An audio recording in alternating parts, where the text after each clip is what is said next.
M तो यही रहेगा कि अपने स्टूडेंट्स को इतना काबिल बनाए कि वो अपने बलबूते पे फॉरेन यूनिवर्सिटी में जा सके।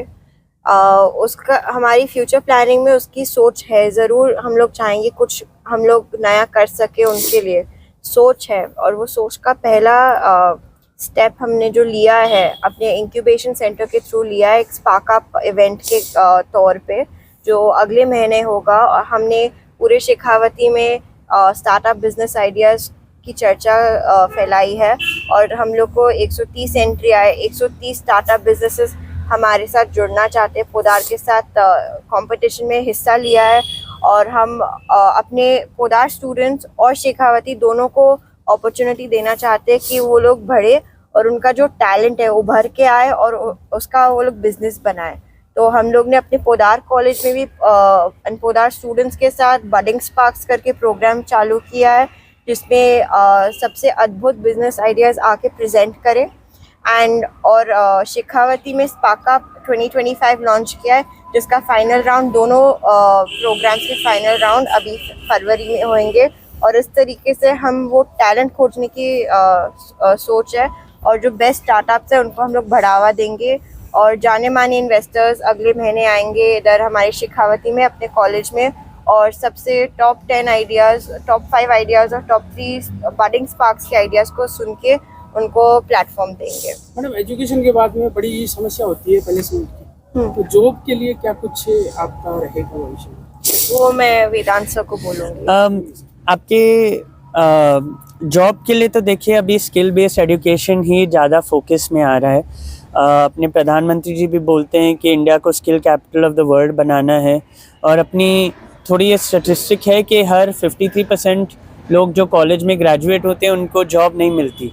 तो हमारी ये सोच होगी कि हम नए एकेडमिक ईयर से स्कूल लेवल से मतलब ग्रेड 1 से लेके ग्रेड 12 तक और फिर कॉलेज के 3 लेवल्स और अपने मास्टर्स के प्रोग्राम में भी नए skill based courses soft skills के लिए हम ऐड करने वाले हैं। इसमें resume building, interview skills, LinkedIn जैसे स्किल्स पे फोकस करेंगे और साथ ही साथ अपने स्किल सेंटर के थ्रू हम जॉब इनेबल्ड प्रोग्राम्स कोशिश कर रहे हैं। अपने प्लेसमेंट फोकस अप्रोच से जा रहे हैं, जहाँ पे हम प्लेसमेंट कंपनीज़ के साथ टाई अप पहले कर रहे हैं ताकि अपने स्टूडेंट्स को ज़्यादा प्लेसमेंट मिले, ज़्यादा हायर सैलरीज मिले और उनको बेटर अपॉर्चुनिटी भी मिले।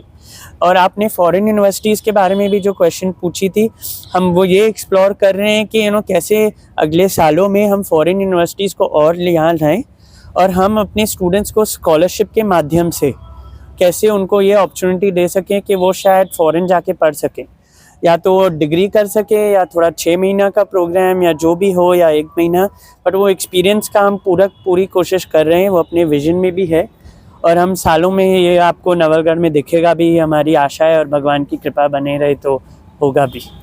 पोदार परिवार का शिक्षा के क्षेत्र में एक बड़ा नाम है, आने वाले समय में इस नाम को कैसे कायम रखोगे? बस अपने आई थिंक मेन चीज़ अपने ये होगी कि आप अपना क्वालिटी मेंटेन करें, हम अपने ऑनेस्टी और इंटेग्रिटी से स्टूडेंट्स को पढ़ाएं, उनको अपना बेस्ट दे एजुकेशन वाइज, बेस्ट दे फैसिलिटीज़ में, जो भी नया हो रहा है इंडिया में भी और बाहर में, उसको अपने बेस्ट प्रैक्टिसेस अडॉप्ट करें अपने एजुकेशन सिस्टम के, ताकि अपने ये रीजन और बाहर की यूनिवर्सिटी में जितना कम फ़र्क हो सके ना वो होना चाहिए। तो अगर ये होगी तो अपने स्टूडेंट्स की उन्नति होगी। और वो पोदार इंस्टीट्यूट में चल रहा है, वो जरा अपने पोदार इंस्टीट्यूट तो अभी ये फ्यूचरिस्टिक थिंकिंग की ओर चल रही है इन टर्म्स ऑफ नवलगढ़, क्योंकि हमने थोड़े नए प्रोग्राम्स लॉन्च किए। एक तो अपना नया स्किल सेंटर खोला हुआ है जिसमें हमने स्किल बेस्ड कोर्सेज स्टार्ट किए हैं ताकि हम स्टूडेंट्स को 2 तो 3 महीने में 16 जैसे फील्ड में पढ़ा सकें और उनको गारंटीड प्लेसमेंट दे सकें। सेकेंडली हमने एक नया प्रोग्राम स्टार्ट किया है डेस्टिनेशन नवलगढ़, जिससे हम इंडिया और फॉरेन कल्चर्स की मिक्स कर सके, फॉरेनर्स को यहाँ इनवाइट कर सके ताकि वो इंडियन कल्चर के बारे में सीख सके, उनको एक्सपीरियंस कर सके और उसके बारे में जान सके कि अपना इंडियन कल्चर क्या होता है। इंडिया और राजस्थान, खासकर राजस्थान और खासकर शेखावती में इतने खोए हुए जेम्स हैं, मतलब इतने छोटे छोटे अद्भुत चीज़ें होती हैं जिसके बारे में लोगों को पता नहीं है। तो हम चाहते हैं कि ये कलाकार, ये आर्ट की उन्नति होए पूरे इंडिया में ही, बट पूरे देश विदेश में। तो ये प्रोग्राम इन्होंने लॉन्च किया है ताकि हम स्टूडेंट्स को यहाँ ला सके, उनको इस कल्चर में इम्बाइब कर सके, और इस तरीके से इंडियन स्टूडेंट्स को भी उनके साथ इंटरेक्ट करके वो मेल होए और वो फ़ायदा भी होए कि उनका भी होराइजन थोड़ा एक्सपेंड हो सके। फ्यूचर में क्या क्या प्लानिंग है वो चल रही है पोटेंशियल? फ्यूचर में तो बहुत अलग अलग सोच हैं। एक तो हम सोच रहे हैं कि यहाँ पे कोई फ्यूचरिस्टिक एक स्कूल शायद खोलने की नई अपने एरिया में देख रहे हैं कि एक यहाँ पे इन्वेस्टमेंट आ रही है पास में, तो फैमिलीज यहाँ मूव होगी तो शायद एक स्कूल की नेसेसरी होगी, तो एक इंटरनेशनल बोर्ड का स्कूल को ताकि यहाँ पे बेस्ट फैसिलिटीज़ अवेलेबल हो स्टूडेंट्स को, वो सोच रहे हैं। ये प्रोग्राम जो इन्होंने लॉन्च किया है उसके अभी दूसरे देशों को भी प्रमोट करने की सोच रहे हैं, यूरोप, ऑस्ट्रेलिया, बाकी अमेरिका में भी, ताकि वहाँ के भी स्टूडेंट्स आके ये सब जान सके। और अपने स्किल सेंटर में भी हमने ये सोचा है कि हम थोड़े नए कोर्सेज ऐड करें ताकि थोड़ा फीमेल एम्पावरमेंट भी हो सके। अभी सोलार में ज़्यादा मेल स्टूडेंट्स आते हैं, तो हम सोच रहे थे कि फ़ीमेल्स के लिए ब्यूटी और वेलनेस या बैंकिंग और फाइनेंस जैसे फील्ड में थोड़ा खोलें ताकि स्टूडेंट्स को उसमें भी जॉब मिले और फीमेल्स को भी बढ़ावा हो इस एरिया में। तो ये काफ़ी स्टूडेंट अपने इंडिया के, उनको भी फ्यूचर में प्लानिंग है कि विदेशों में भेजें, वो भी विदेशी तकनीक सीख के इंडिया में आके कुछ न कुछ इम्प्लीमेंट करें। ज़रूर, हमारा एम तो यही रहेगा कि अपने स्टूडेंट्स को इतना काबिल बनाए कि वो अपने बलबूते पे फॉरेन यूनिवर्सिटी में जा सके। उसका हमारी फ्यूचर प्लानिंग में उसकी सोच है। ज़रूर हम लोग चाहेंगे कुछ हम लोग नया कर सके, उनके लिए सोच है। और वो सोच का पहला स्टेप हमने जो लिया है अपने इंक्यूबेशन सेंटर के थ्रू लिया है, एक स्पार्क अप इवेंट के तौर पे जो अगले महीने होगा। और हमने पूरे शेखावती में स्टार्टअप बिजनेस आइडियाज़ की चर्चा फैलाई है और हम लोग को 130 एंट्री आए, 130 स्टार्टअप बिजनेसेस हमारे साथ जुड़ना चाहते हैं। पोदार के साथ कंपटीशन में हिस्सा लिया है और हम अपने पोदार स्टूडेंट्स और शेखावती दोनों को अपॉर्चुनिटी देना चाहते हैं कि वो लोग बढ़े और उनका जो टैलेंट है उभर के आए और उसका वो लोग बिजनेस बनाए। तो हम लोग ने अपने पोदार कॉलेज में भी पोदार स्टूडेंट्स के साथ बडिंग स्पार्क्स करके प्रोग्राम चालू किया है, जिसमें सबसे अद्भुत बिजनेस आइडियाज़ आके प्रेजेंट करें। और शेखावती में स्पार्क अप 2025 लॉन्च किया है, जिसका फाइनल राउंड दोनों प्रोग्राम्स के फाइनल राउंड अभी फरवरी में होंगे। और इस तरीके से हम वो टैलेंट खोजने की सोच है और जो बेस्ट स्टार्टअप्स है उनको हम लोग बढ़ावा देंगे। और जाने माने इन्वेस्टर्स अगले महीने आएंगे इधर हमारे शेखावती में अपने कॉलेज में और सबसे टॉप 10 आइडियाज़, टॉप 5 आइडियाज़ और टॉप 3 बडिंग स्पार्क्स के आइडियाज़ को सुन के उनको प्लेटफॉर्म देंगे। मैडम, एजुकेशन के बाद में बड़ी समस्या होती है प्लेसमेंट की, तो जॉब के लिए क्या कुछ आपका रहेगा भविष्य में? वो मैं वेदांत सर को बोलूँगी। आपके जॉब के लिए तो देखिए अभी स्किल बेस्ड एजुकेशन ही ज़्यादा फोकस में आ रहा है। अपने प्रधानमंत्री जी भी बोलते हैं कि इंडिया को skill capital of the world बनाना है और अपनी थोड़ी ये स्टैटिस्टिक है कि हर 53% लोग जो कॉलेज में ग्रेजुएट होते हैं उनको जॉब नहीं मिलती। तो हमारी ये सोच होगी कि हम नए एकेडमिक ईयर से स्कूल लेवल से मतलब ग्रेड 1 से लेके ग्रेड 12 तक और फिर कॉलेज के 3 लेवल्स और अपने मास्टर्स के प्रोग्राम में भी नए skill based courses soft skills के लिए हम ऐड करने वाले हैं। इसमें resume building, interview skills, LinkedIn जैसे स्किल्स पे फोकस करेंगे और साथ ही साथ अपने स्किल सेंटर के थ्रू हम जॉब इनेबल्ड प्रोग्राम्स कोशिश कर रहे हैं। अपने प्लेसमेंट फोकस अप्रोच से जा रहे हैं जहाँ पे हम प्लेसमेंट कंपनीज के साथ टाई अप पहले कर रहे हैं ताकि अपने स्टूडेंट्स को ज़्यादा प्लेसमेंट मिले, ज़्यादा हायर सैलरीज मिले और उनको बेटर अपॉर्चुनिटी भी मिले। और आपने फॉरेन यूनिवर्सिटीज़ के बारे में भी जो क्वेश्चन पूछी थी, हम वो ये एक्सप्लोर कर रहे हैं कि कैसे अगले सालों में हम फॉरेन यूनिवर्सिटीज़ को और यहाँ लाएं और हम अपने स्टूडेंट्स को स्कॉलरशिप के माध्यम से कैसे उनको ये अपॉर्चुनिटी दे सकें कि वो शायद फ़ॉरेन जाके पढ़ सकें, या तो वो डिग्री कर सके या थोड़ा 6 महीना का प्रोग्राम या जो भी हो या 1 महीना, बट वो एक्सपीरियंस का हम पूरी कोशिश कर रहे हैं। वो अपने विजन में भी है और हम सालों में ये आपको नवलगढ़ में दिखेगा भी, हमारी आशा है और भगवान की कृपा बने रहे तो होगा भी। पोदार परिवार का शिक्षा के क्षेत्र में एक बड़ा नाम है, आने वाले समय में इस नाम को कैसे कायम रखोगे? बस अपने आई थिंक मेन चीज़ अपनी ये होगी कि आप अपना क्वालिटी मेंटेन करें, हम अपने ऑनेस्टी और इंटेग्रिटी से स्टूडेंट्स को पढ़ाएं, उनको अपना बेस्ट दे एजुकेशन वाइज, बेस्ट दे फैसिलिटीज़ में, जो भी नया हो रहा है इंडिया में भी और बाहर में, उसको अपने बेस्ट प्रैक्टिसेस अडॉप्ट करें अपने एजुकेशन सिस्टम के, ताकि अपने ये रीजन और बाहर के यूनिवर्सिटी में जितना कम फ़र्क हो सके ना, वो होना चाहिए। तो अगर ये होगी तो अपने स्टूडेंट्स की उन्नति होगी, और वो उन्नति होगी तो अपने आप ही कॉलेज ग्रो होगा। और हमारा जो मेरे फोरफादर्स का जो इच्छा था, जिस लक्ष्य से उन्होंने ये कॉलेज स्टार्ट की थी, वो उसी से बढ़ेगा। बस भगवान की कृपा चाहिए उसके लिए, बस और आप सबका अनुभव एकदम यूनिक था। इतनी खुशी मिल रही है बच्चों को खुश देख के, बच्चों को हर रोज़ कुछ नया करा के, और वो लोग इतना एंजॉय कर रहे हैं। और सबसे ज़्यादा गर्व ये बात होती है कि हम लोग ऐसे देश से, इंडिया से, जहाँ पर इतना सारा कला है, इतना कल्चर है, और हम लोग उसको सिर्फ एक तरीके से दिखा रहे हैं। अपना इंडिया और अपना शेखावती रीजन में इतना सारा है लोगों को दिखाने के लिए और पूरी दुनिया को दिखाने के लिए।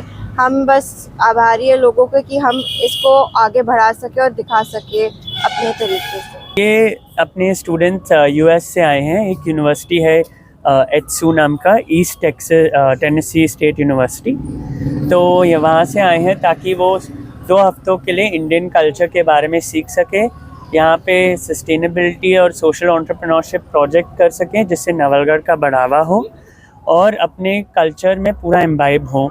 अपने इंडियन संस्था, इंडियन कलाकार, इंडियन ट्रेडिशन जैसे काइट फ्लाइंग मकर संक्रांति के दिन, पॉटरी मेकिंग, मेहंदी, हैना आर्ट, ये सब के बारे में उनको सिखाएं। अपनी इंडियन कल्चर को बाहर देशों में उनको फैलाएं, ताकि उनकी भी उन्नति हो और अपने कलाकारों की भी उन्नति हो, ताकि क्योंकि वो इनसे मिल पाएँ और इनसे इंटरेक्ट करें और इनको अपना आर्ट दिखा सकें। तो एक पूरा कल्चरल इमर्जन प्रोग्राम था, जिसके वजह से ये यूएस यूनिवर्सिटी आई है। और हमारी यही आशा है कि बाहर गांव से हम और यूनिवर्सिटी यहाँ ला पाएँ, ताकि हम अपना कल्चर और नवलगढ़ और शेखावती रीजन को और बढ़ावा दें। है वो पूरा प्रोग्राम विस्तृत से बताओ। इस प्रोग्राम का नाम डेस्टिनेशन नवलगढ़ है, और ये प्रोग्राम हमने बनाया है विदेश के बच्चों के लिए, ताकि विदेश के यूनिवर्सिटी से वो यहाँ पे आ सकें और अपनी संस्कृति के बारे में जान सकें। और इसका मेन उद्देश्य है कि इनको हम पढ़ा रहे हैं वो क्लासरूम तक ही सीमित नहीं है। जो भी हम इनको पढ़ा रहे हैं वो हम इनको धरातल पे जाके और इनको दिखा भी रहे हैं। जैसे इनका एक प्रोजेक्ट टॉपिक है ऑर्गेनिक फार्मिंग, तो हम इनको किसानों के खेतों में लेके गए हैं और दिखाया है कि कैसे ऑर्गेनिक फार्मिंग करते हैं, उसके क्या फ़ायदे हैं। और उस प्रोजेक्ट पे ये लोग अपने सुझाव भी देंगे, जैसे कि कैसे इनको बढ़ावा दे सकते हैं। और आगे जैसे लोग ज़्यादातर केमिकल्स की तरफ जा रहे हैं, क्योंकि वो उससे ऊर्जा ज़्यादा होती है, लेकिन इन्होंने अपने सुझाव में ये बताएंगे अपने प्रोजेक्ट रिपोर्ट में अंत में कि कैसे एक कम्युनिटी बना सकते हैं जिससे किसान आगे बढ़ सकते हैं, और उनको कैसे ज़्यादा से ज़्यादा लाभ हो सकता है, जिससे कि लोगों का स्वास्थ्य भी सही रहे और किसानों की उन्नति भी चलती रहे। Just your names and then you all can say where from you. My name's Kaylee Haverda, and I'm from East Tennessee State University. My name's Arna Patel. We're all from East Tennessee State University. My name's Nicholas Swope, also at East Tennessee State University. My name's Kennedy Hunt, and I'm also from East Tennessee State University. My name's Reese Stumbriker. I'm also from East Tennessee State University. For a broad outline of the program itself is we arrived in Delhi, spent a little bit of time exploring the history of Delhi, and then we came to Nawalgarh, where every morning we wake up and we do wellness, so we did yoga, and then we come to campus for a structured lecture on sustainability and social entrepreneurship. And once the lecture is done, we have lunch, and then we go out into the community to learn the different handicrafts of the culture and participate in different activities and events like flying kites, riding camels, going and taking a walking tour of the area to really learn about the culture and heritage of the area. students? I was gonna say I think the campus. Oh, were you gonna talk? I'm sorry. No. Okay. I was just gonna say I think the campus is really beautiful. We've gotten to interact with some of the students here and to hear about almost where their priorities lie within education and within Podar and their general communities was really valuable. The accommodations and facilities have been really welcoming and nice. They make sure that we have everything that we need here and maybe even give us too many snacks. But it's been a really wonderful experience at Podar. The cultural activities were absolutely amazing. They're very authentic, and we have a different activity or two activities sometimes every day, and it really helped us like deep dive into the culture and understand more, because we always learn about the significance before we do everything, and we understand how to do it, and we get to learn and try it out ourselves, and it's really cool.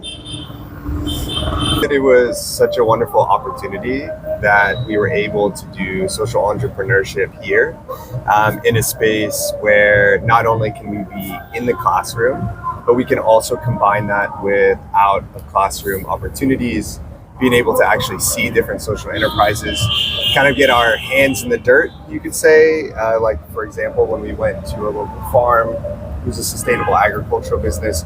After we had spent the morning going through our lecture and case studies, talking about different types of opportunities and ways that really could bridge our classroom time and that opportunity. So I think that it's a wonderful way for us as students to be able to get out, experience a different culture, and really look at the different ways that we have a lot of differences maybe between the US and India, but when we're really here, there's a lot more similarities.